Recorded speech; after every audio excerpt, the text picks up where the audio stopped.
বৃষ্টির সময় দোয়া কবুল হয় আমরা অনেকেই জানি না। যখন বৃষ্টি হবে তখন আপনি আল্লাহ রাব্বুল আলামিনের কাছে দোয়া করবেন। আমার আল্লাহ রাব্বুল আলামিন আপনার সকল চাওয়া পাওয়াগুলো আমার আল্লাহ পূরণ করে দিবে। মুসলমান ভাইয়েরা রে আমার, যখন বৃষ্টি হবে অন্য কোনো মনস্ক হওয়া যাবে না।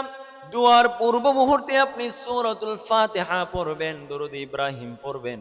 তারপর আল্লাহ রাব্বুল আলামিনের কাছে দোয়া করবেন, আল্লাহ গো, আমার যত চাওয়া পাওয়া আছে আল্লাহ তুমি পূরণ করে দাও। আমার যত অভাব অনটন আছে আল্লাহ তুমি দূর করে দাও।